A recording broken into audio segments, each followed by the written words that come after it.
इस आज हम बात करेंगे additive identity of A matrix और देखेंगे कि मैट्रिसेस के अंदर एडिटिव आइडेंटिटी किस तरह से एग्जिस्ट करती है। ठीक है, अब देखिए जब हम रियल नंबर्स की बात करते हैं हम कहते हैं जी लेट्स से 4 एक नंबर है हमारे पास, 4 के अंदर हम कौन सा एक ऐसा नंबर ऐड कराएं कि हमारे पास आंसर जो है वो 4 ही रहे। ठीक है, तो हमारे पास जब हम रियल नंबर्स के अंदर देखते हैं 0 एक ऐसा नंबर है जब उसको 4 के अंदर ऐड कराया जाए तो 4 ही रहता है, यानी वो अपनी आइडेंटिटी को लूज नहीं करता।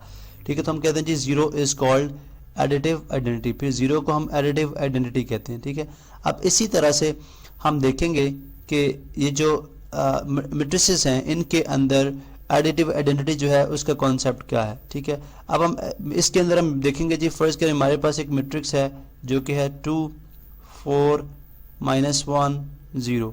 अब इसके अंदर हम कौन सा एक ऐसा मैट्रिक्स ऐड कराएं, ठीक है, कौन सा एक ऐसा मैट्रिक्स ऐड कराएं जिसको ऐड कराने से हमारे पास जो रिजल्टेंट में मैट्रिक्स आए वो 2 4 -1 0 ही आए। ठीक है, -1 0 ही आए। ठीक है, या दूसरा केस क्या बन सकता है कि हमारे पास कौन सा एक ऐसा मैट्रिक्स हो सकता है जिसके अंदर अगर हम ये जो गिवन मैट्रिक्स है 2 4 -1 0 ऐड कराएं और हमारे पास आंसर जो है वो अगेन 2 4 -1 0 ही हो।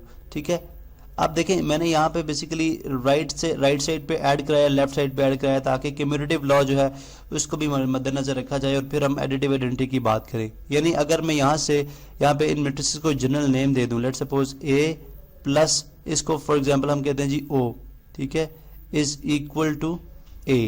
पहली स्टेटमेंट या दूसरी स्टेटमेंट क्या हो सकती है, O plus A is equal to A। ठीक है, तो अब हम देखते हैं जी कि अगर आपको याद हो तो हमने एक मैट्रिक्स पढ़ा था जीरो मैट्रिक्स और नल मैट्रिक्स, यानी एक ऐसा मैट्रिक्स जिसकी तमाम की तमाम एंट्रीज जो हैं वो जीरो थी। अब एडिशन के वक्त चूंकि हम तमाम जो है क्रॉसपॉन्डिंग एंट्री से के साथ ऐड करते हैं तो इसका मतलब है किसी भी मैट्रिक्स का जो एडिटिव आइडेंटिटी होगा वो उसी ऑर्डर का मैट्रिक्स होगा जिसको हम जीरो मैट्रिक्स कहते हैं। यानी अगर जो गिवन मैट्रिक्स है वो 2 by 2 ऑर्डर का है, ठीक है, तो हमारे पास इसका एडिटिव आइडेंटिटी एक ऐसा नल मैट्रिक्स होगा जो 2 by 2 ऑर्डर का होगा।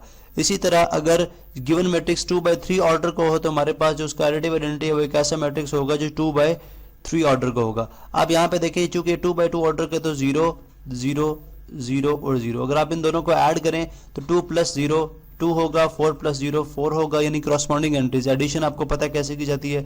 इसी तरह -1 + 0 -1 and 0 + 0 0। ठीक है, तो इसका मतलब है कि O इज कॉल्ड या नल मैट्रिक्स और zero matrix of 2 by 2 order is called the additive identity of given matrix जो कि मैट्रिक्स A है। या दूसरी कंडीशन क्या हो सकती है कि आप अगर आप जो गिवन मैट्रिक्स या जो इसकी एडिटिव आइडेंटिटी है, ठीक है, 0 0 0 और 0, अगर हम इसको लेफ्ट साइड पे ऐड करें, ठीक है, लेफ्ट साइड पे ऐड करें और तब भी हम देखते हैं रिजल्ट क्या आता है। क्रॉसपॉन्डिंग एंट्रीज है हमारे पास जी 0 + 2 2 0 + 4 4 0 + -1 -1 0 + 0 0। तो आपने देखा जी कि हमारे पास जो है एडिटिव आइडेंटिटी होती है वो बेसिकली गिवन मैट्रिक्स की ऑर्डर की एक नल या जीरो मैट्रिक्स होगा। ठीक है, तो इस तरह से हमने एडिटिव आइडेंटिटी को देखा और अभी नेक्स्ट लेक्चर में हम बात करेंगे जी एडिटिव इनवर्स क्या होता है।